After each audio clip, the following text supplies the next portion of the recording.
شهر رمضان الذي أنزل فيه القرآن هدى للناس وبينات من الهدى والفرقان. الحمد للہ والصلاة والسلام علی رسول اللہ، اما بعد. معزز سامعین، رمضان المبارک کے فوائد سمیٹنے کے 30 سنہری اصولوں میں سے 13واں اصول ہے عزم مصمم. توفیق الہی کا دار و مدار ارادے کی سچائی اور مضبوطی پر ہے. نیکی کی توفیق پانے اور برائی سے بچ جانے میں سب سے بڑا کردار پختہ عزم و ارادے کا ہے. معزز سامعین، ہر خیر کے پیچھے سچا ارادہ اور عزم مصمم آپ کو ضرور ملے گا. اللہ تبارک و تعالی جس کے دل میں سچا ارادہ دیکھتا ہے اسے نعمت توفیق سے ضرور نوازتا ہے.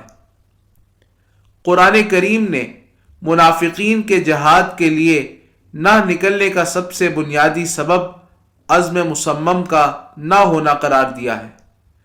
فرمان الہی ہے وَلَوْ أَرَادُوا الْخُرُوجَ لَعَدُّوا لَهُ عُدَّةً وَلَكِنْ كَرِهَ اللَّهُ انبِعَاثَهُمْ فَثَبَّطَهُمْ وَقِيلَ اقْعُدُوا مَعَ الْقَاعِدِينَ.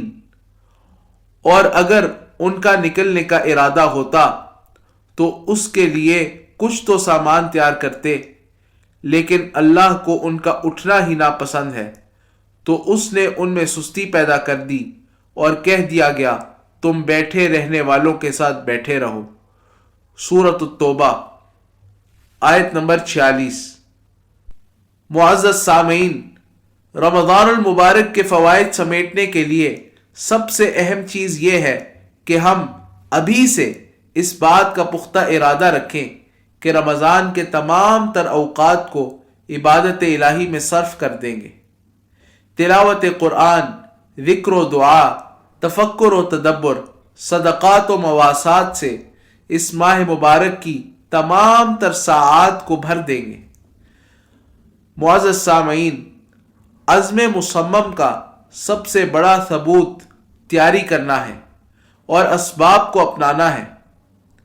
ہمارے اسلاف، صحابہ کرام اور تابعین اعظام رحمہم اللہ جمیعاً رمضان المبارک کے فوائد سمیٹنے میں اسی لیے کامیاب ہو جاتے تھے کہ ان کے ہاں رمضان کا اہتمام بہت زیادہ تھا.